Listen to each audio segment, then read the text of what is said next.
there's a lot of investors in Florida, and whether they be out of state or out of country, they're also not keen to see assessments go up for things that they don't necessarily use, because if they're renting the property and they're not getting complaints from their tenants, they don't want to pay more.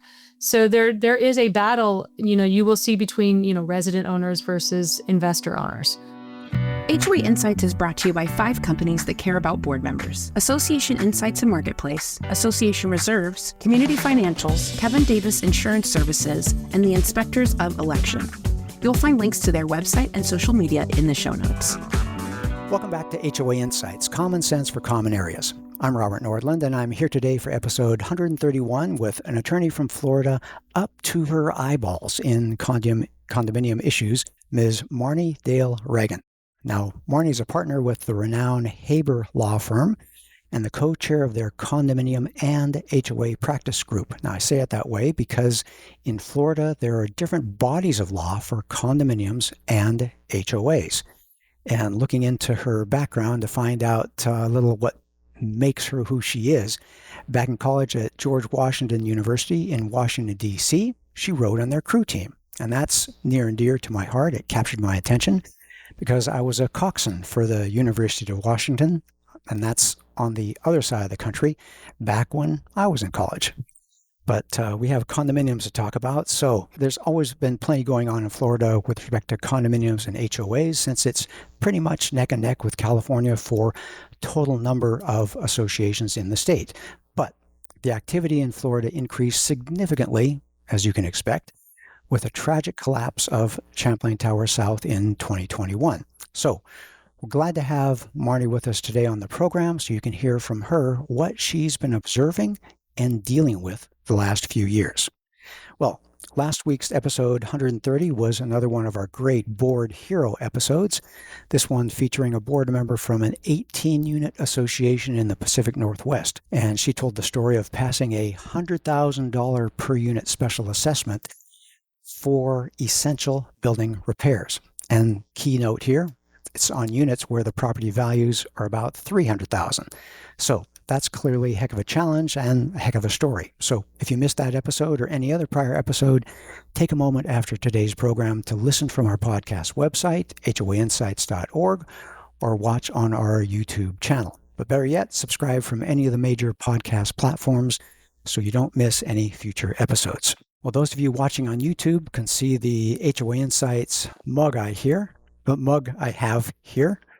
Of course, it's one about budgeting that you can browse through from our hoainsights.org website or the link in our show notes. And you'll find we have some great free stuff there, like board member Zoom backgrounds and some specialty items for sale like the mug. So go to the merch store, download a free Zoom background, take a moment, look around, find the mug you'd like, and email me at podcast@reservestudy.com with your name, shipping address, mug choice, mentioning episode 131 mug giveaway. And if you're the 10th person to email me, I'll ship that mug to you free of charge. Well, we enjoy hearing from you, responding to the issues you're facing at your association. So if you have a hot topic, a crazy story, or a question you'd like us to address, you can contact us at 805-203-3130 or email us at podcast@reservestudy.com. And this episode was prompted by Elizabeth from all the way out in Honolulu, who asked, do we need to know about Florida legislation reacting to the Champlain Tower South collapse there? Is that a Florida issue, or will it affect our legislation here? And that's a great question from a Hawaii listener. So, Marnie, welcome to the program, and how would you respond to Elizabeth?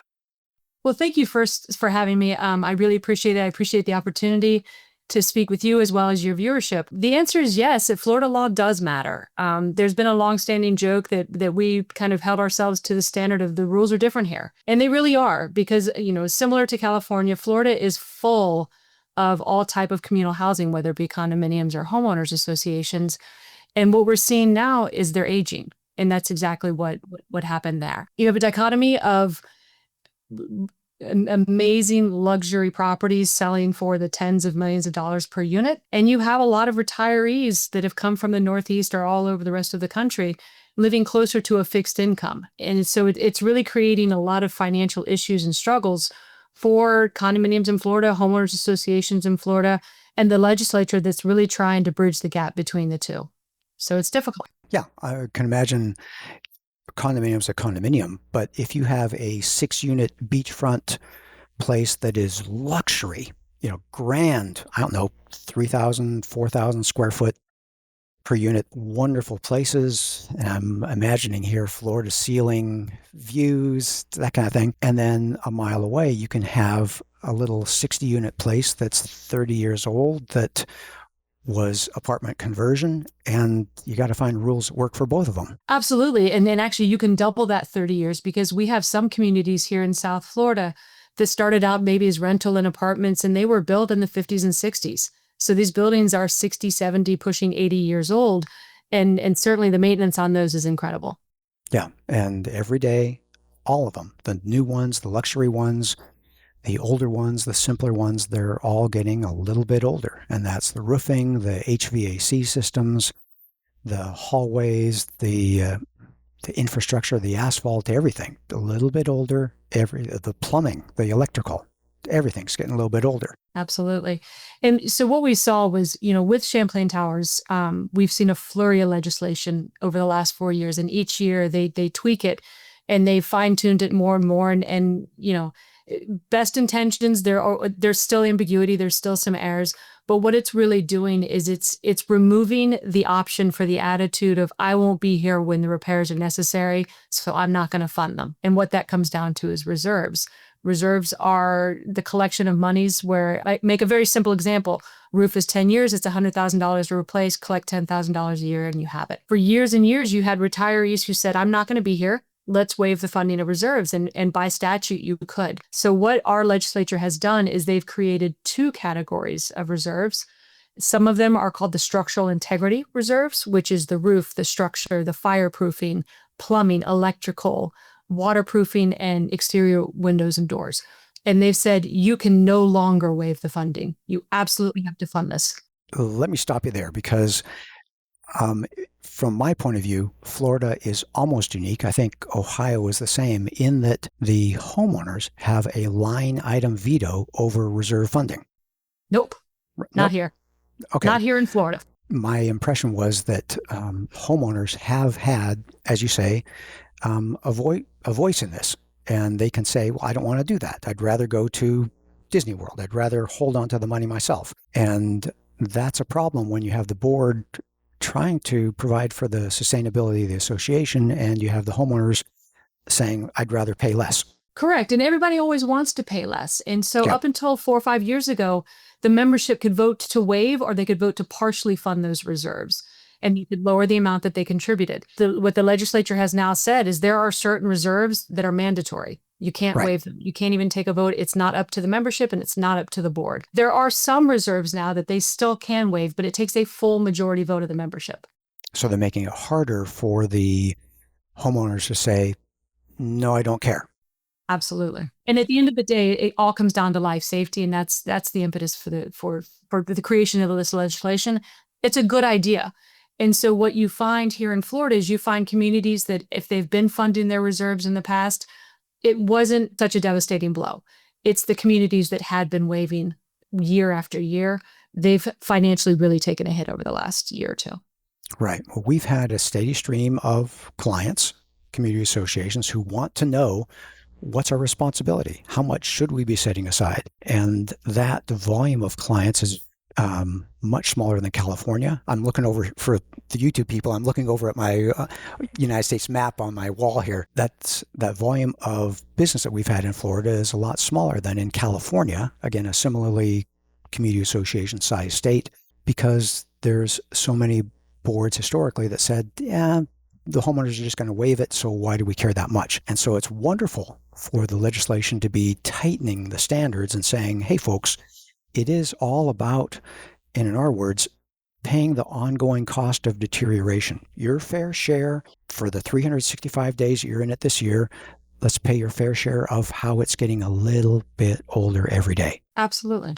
And it's a very financially sound decision to make. And there are some communities that have been undertaking reserve studies over time because they wanted to also do a bit of a check on the property. How are we doing today? How's our snapshot? And then you could forecast from there, and you would see that sometimes maybe the useful life would be extended farther out and that item could come down a little bit. Right. And then in other cases, you saw something that may have been degrading more quickly than anticipated. Right. So there has always been some reserve studies undertaken in Florida, but now it's mandatory. From your point of view as an attorney, you see board members they come from many different backgrounds. They may be titans of industry. They may be professionals like yourself, a doctor, a lawyer. They may be someone who had less of a significant professional background, and they're all the board members. They're the decision makers. And what do they know about a roof? What do they know about delinquent assessments? And so much about being a board member is probably knowing when to ask for help. Do you see it that way? Absolutely. And, and again, I can talk about Florida because this is my home. What you see is you see volunteer board members, and 99% of them, I truly believe, are doing the absolute best they can. Everyone has a pet project, and I appreciate that. But to that end, they still know that this is an asset. This is a not-for-profit corporation. They're an elected board of directors to govern this corporation and to protect this asset, which for some people may be the most significant asset as well as liability that they own. And so there is a real pride of ownership to that. And they're taking it very seriously. We have heightened education requirements here in Florida for board members. They have to take education within 90 days of being elected. My first piece and my continued piece of advice to them always is trust your professionals. Surround yourself with professionals that you trust, that you believe in, whether that be attorneys, management companies, engineers, accountants, and let them do the heavy lifting. And then you have the ability to rely upon their guidance to move forward comfortably. Yeah, I like the way you characterize that, because I've heard so many people talk about board member job being a decision maker, not a researcher, but when you have the decision makers, the people doing the heavy lifting, the specialists, teeing it up for you, they will say, we could do A or B. Make a simple illustration. We could fix the roof for $100,000 and it'll last 10 years, or we could fix the roof for $150,000, 50% more, but it'll last 20 years. Either way, you get a fixed roof. And the professional has laid it out for you, and then it's just up to the board to decide. How cost effective do they want to be? How much do they want to spend? And in so many situations, if you have a good team like that, teeing it up for you, then you get to be, I want to say, just the decision maker. And almost like, can I say, like a jury, where a jury, a group of people, your peers, which are the board members, representatives of the members, saying, yeah, we prefer to do it this way. And not doing the research, but just making the decision. Absolutely. And that's the way you've got to do it, is you get as much information as you can provided to you by the people that have the ability to ask the right questions, get the right details, and then you can make that informed decision. But what I will say is, board members are elected, and ultimately it is their decision. And it's not always the best decision to say, hey, let's make this a vote of the members, because it's not really appropriate. And I'm all for transparency. I'm a huge proponent of filling your meetings full of so much information that there's nothing left for an owner to ask. And that can start out with having a lot of really long board meetings, but as your membership begins to trust the process, they'll rely upon that more. But ultimately, these are decisions of the board, so that they, share the information, go forward, but then make the decision. And have the professionals around you that can back it up for you as to how that decision was made. You talked about something there, trust. And when the board is transparent, when they're saying, this is the way it is, these are the facts, then the homeowners get comfortable that they're in good hands with that board as leaders. And does that minimize the differences and the political tension at an association when you've got that going on? Sometimes. I'll give you the lawyer's answer of it depends. Fair. Because Florida's Florida, and every state has these issues. But we had, kind of dueling or competing interests in the legislature for the last few years. One, absolutely life safety, the structural integrity reserves, the movement on that. We've also had a lot of transparency pieces of our legislation, and it unfortunately resulted from bad actors, management, and some board members that had stolen some money. So there's a lot of distrust in Florida right now towards board members and some management and some attorneys, frankly. And it's a matter of trying to overcome all of that. So it's having this board sitting at the front of a room, having their professionals around them, showing why we're having these increases in budgets based upon state mandated reserves. Let's throw in our insurance for good measure, because that's always fun. Ouch. In a coastal state. It's been a very difficult road for board members to do it. And what I'm seeing is that you have, I tease, I've been doing this for close to 25 years. I used to joke and say, it takes one and there's at least one for every building. So you have to be somewhat conservative. Well, now there's at least 5 in every building.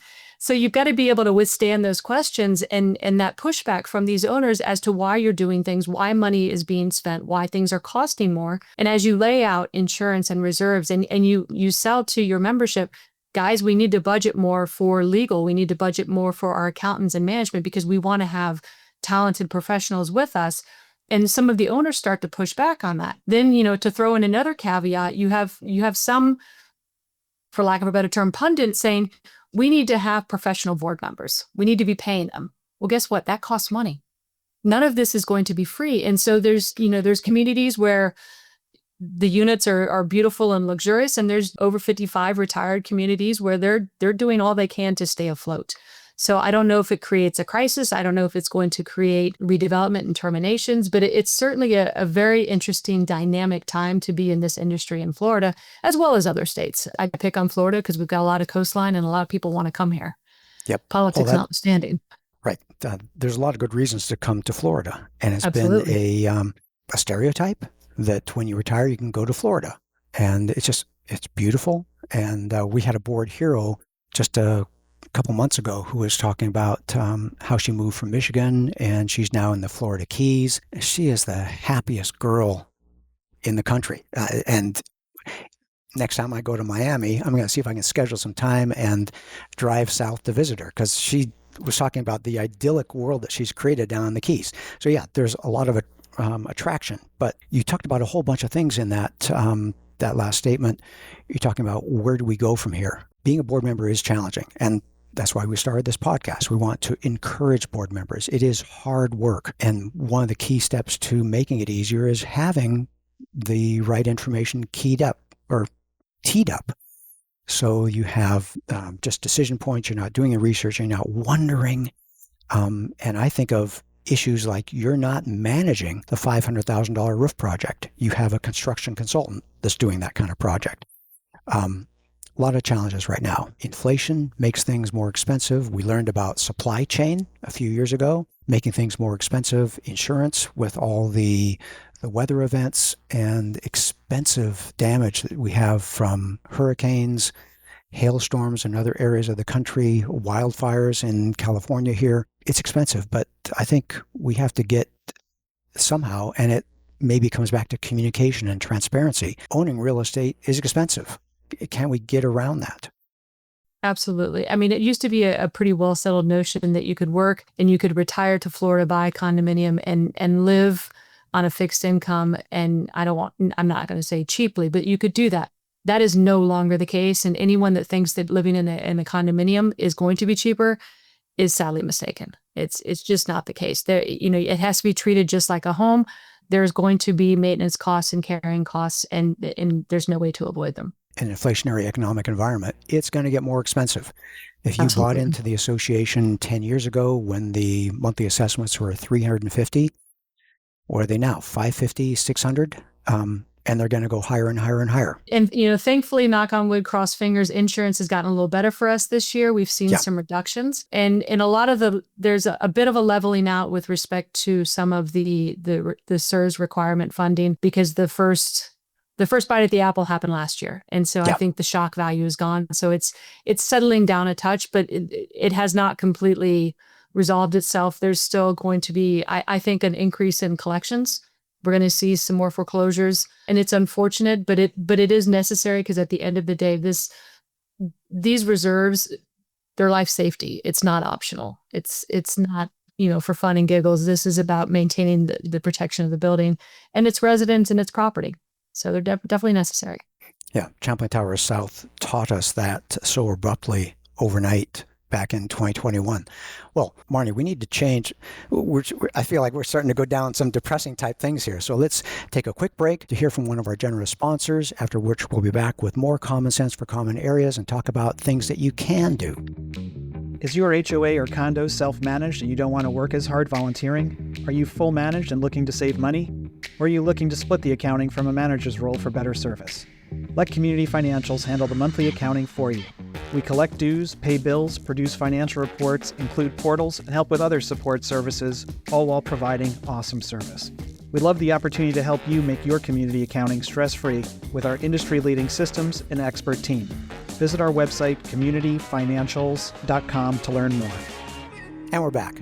Well, we were talking about some of the higher costs, some of the challenges, but I want to spend a little more time here on the podcast talking about what can boards do. So, Marnie, what advice do you have for boards? What best practices can you suggest for them to safely and successfully be guiding their association forward? Sure. And I don't want to be Debbie Downer. Florida's fantastic. Living here in South Florida is wonderful. I was in the Keys last weekend.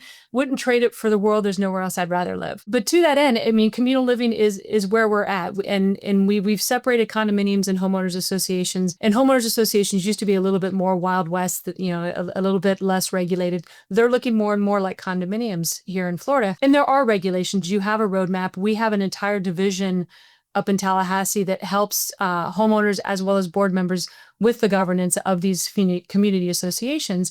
Because we're talking about, for HOAs, we're talking about single-family homes united by a road, a gate, a clubhouse, maybe a golf course, tennis, pickleball courts. So there's a lot of stuff.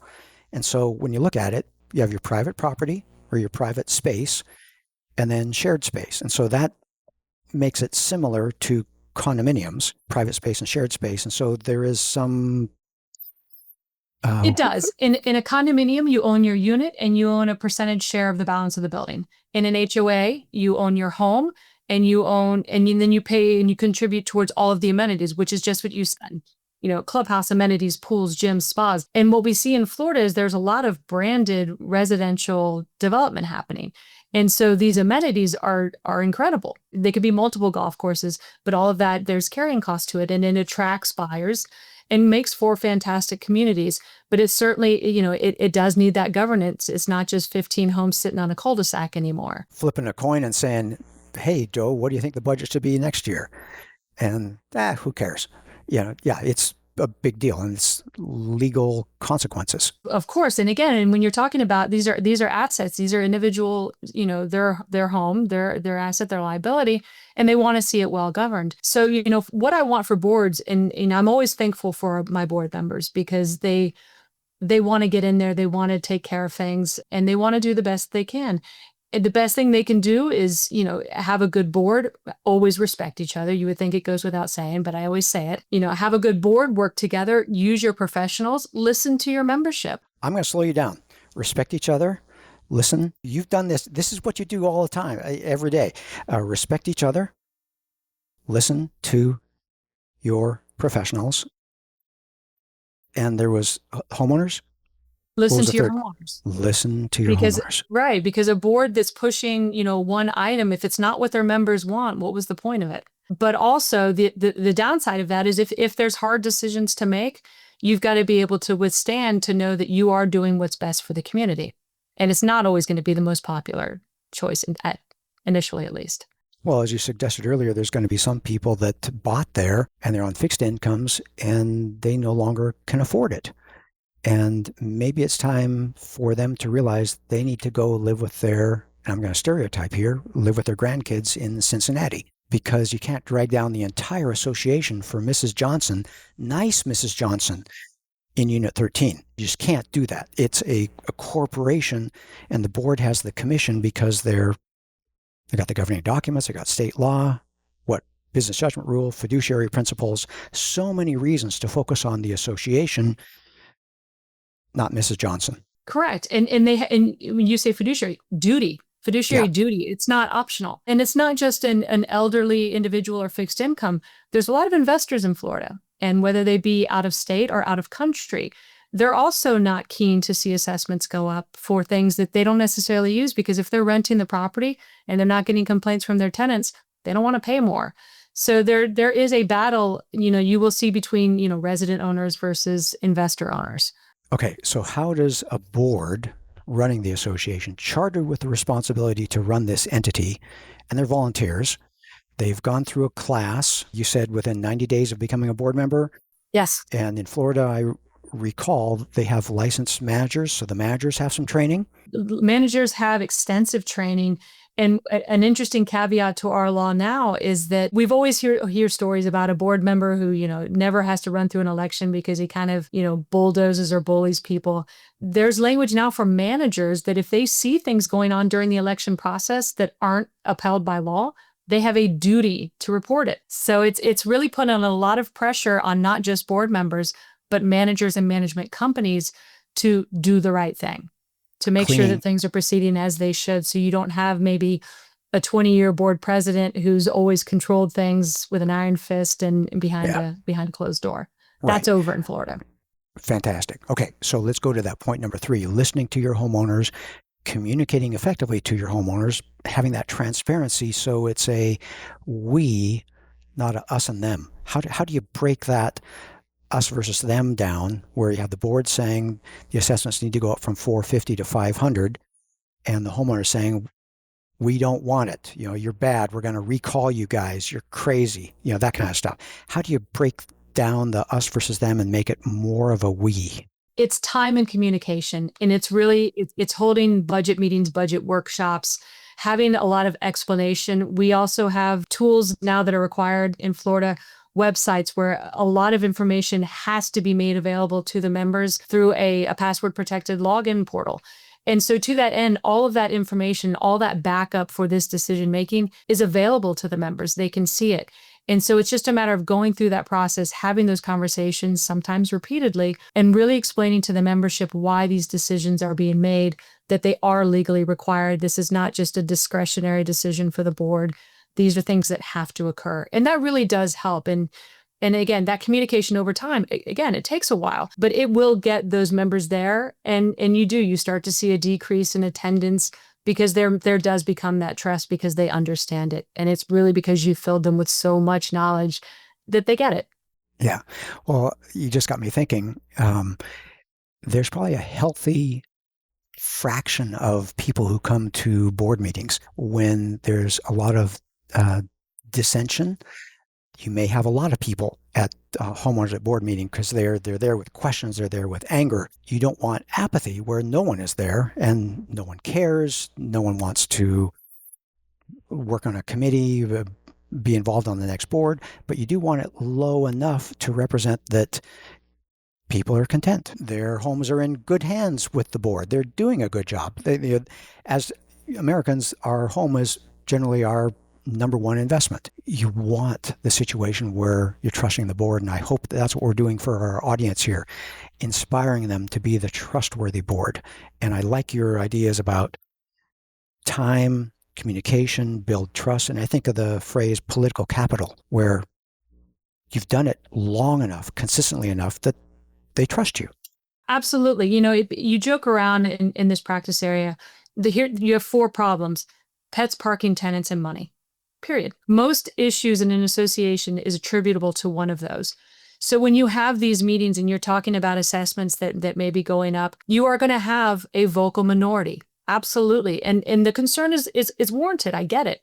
But what you want to do is you want to try and go ahead and fill that audience with people who already understand it, already agree, get it, and let them speak up too. That vocal minority is very clearly shown to be the minority. And you have the very, for lack of a better term, reasonable majority, understanding that these are things that just need to be done. Well, there's 2 levels that helps with, because on the one level, you have the people that are believers in the board, supporting the board, they're vocal, and those are also the people that are seeing that the board is doing a pretty darn good job, and they're honest, they're forthright, they're helping, and those are committee and board member candidates for the future. And it reminds me, we had a board member hero on the program not too long ago, and he was talking about he had a high-rise condominium association, and he had floor captains at every floor, and they were responsible for the emergency procedures. They were responsible for answering questions when people had questions of what's the board doing, why are the assessments going up, and they were building that into just the way they run their association. And I just sat there listening. What a fantastic thing! You're building a communication pipeline full of people. It's not just the newsletter. It's not just the website. It's not a note slipped under people's doors. You're talking about time and communicating. So that's different ways, different times throughout the month. I love that. I do. You know what? I like the floor captain. My only comment or concern, just because of things that I see, you want to make sure that they're authorized, that they have the right information, because you don't want to see misinformation get spread. Yes. But it can absolutely be a wonderful tool. Yeah. Those were his association. They were official floor captains. They had a copy of the board meeting minutes, and they had a copy of the budget, and they were the pipeline of information from the board to the floor captains to the homeowners. It was a great system. Yeah, you know, you do this enough, and I do this enough, that every once in a while, your heart is just warmed by the associations that are doing it well, and you think, I want to see more of that going on, and I hope we're giving some good ideas here. Well, Marnie, we're getting low on time here, but I want to ask you, how did you get into this crazy field of community association law? That's a good question. I'm a born and raised Floridian, and I've always liked property and development, but I didn't want to just do development. I'm not knocking it by any stretch of the imagination, but it seems kind of a little too form over function for me. This is interesting because I really do, sometimes I feel like I need a psych degree, but I do feel like this is a great way for me to work with my clients. I really do feel like I'm helping them. I have great relationships with my clients.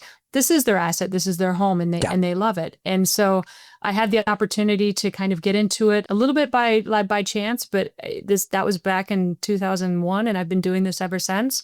And I really enjoy it because it's not boring. I get to do all aspects of association corporate law. So whether it be drafting contracts, dispute resolution, opinions, running elections, I get to see my boards. I get to see my board members. And for me, it almost becomes a bit of a challenge, so that when you have a board that's elected and the anti-board gets elected the next year and the anti-board after that, to me, it's a testament that I'm still counsel there. It means that they've got enough trust in me, whether they liked my opinions, liked the board or not, that they've maintained my representation throughout. So it's something that's really interesting. And so I've gotten to create great relationships with my clients over the years, and managers as well. They're at one property, they go to another, they call me up and say, hey, I want to work with you again. And it's a very nice compliment. It's very rewarding for me. So I do enjoy it. Well, being the trusted advisor is a wonderful thing.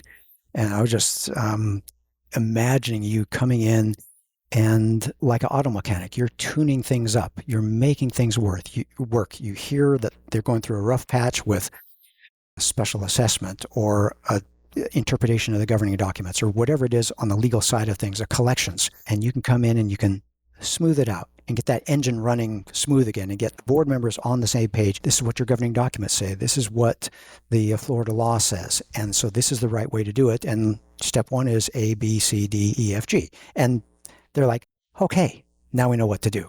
And they can confidently move forward, and you're fixing things. Yeah. And to that end, board members are volunteers, and I always say they went professional in something else. When you have those, hotter topics that are more heavily debated or challenged, let your professionals, let your attorney come in and be the bad guy, because at the end of the day, I'm not going to see him in the elevator. So if I need to say the things that are necessary or explain things a little more firmly or strongly, I'm happy to do that, because at the end of the day, this is community living. You want to not be uncomfortable in your garage, in your lobby by the pool, and be able to separate the two so that board members can still be residents enjoying this property. And I want that for them. Yeah. And you don't want to be the board thinking, I'd love to do it this way, but it's only going to get you into deeper trouble. And you're there to say there's a right way and the wrong way. The right way may take a little more courage at the front end, but it's going to save you money and time and trouble if we do it the right way. So please do it the right way. And I love having you there. And for all the board members out there listening, I hope you have a Marnie on your team that brings peace, that helps give you that wise counsel and that helps you move forward. So anyway, thank you, Marnie. It's great talking with you and having you on the program. Any closing thoughts to add at this time? I think I hit most of them. And again, it's use professionals, rely upon professionals, make sure that you're doing everything that you need to do to protect yourself as a board member, as well as the property. It is an asset, but it's really just keeping your eyes open and as well as your ears. That's the best advice I can give to any board member. Yeah. Well, to all our board members out there, thank you for serving. If you'd like to get in touch with Marnie or learn more about Haber Law, you can go to their website at haber.law, L-A-W. So we hope you learned some HOA insights from our discussion today that helps you bring common sense to your common areas. We look forward to having you join us for another great episode next week. You've been listening to HOA Insights, common sense for common areas. If you like the show and want to support the work that we do, you can do so in a number of ways. The most important thing that you can do is engage in the conversation. Leave a question in the comment section on our YouTube videos. You can also email your questions or voice memos to podcast@reservestudy.com or leave us a voicemail at 805-203-3130. If you gain any insights from the show, please do us a huge favor by sharing the show with other board members that you know. You can also support us by supporting the brands that sponsor this program. Please remember that the views and opinions expressed in this program are those of the hosts and guests, with the goal of providing general education about the community association industry. You'll want to consult licensed professionals before making any important decisions. Finally, this podcast was expertly mixed and mastered by Stokelight Video and Marketing. With Stokelight on your team, you'll reach more customers with marketing expertise that inspires action. See the show notes to connect with Stokelight.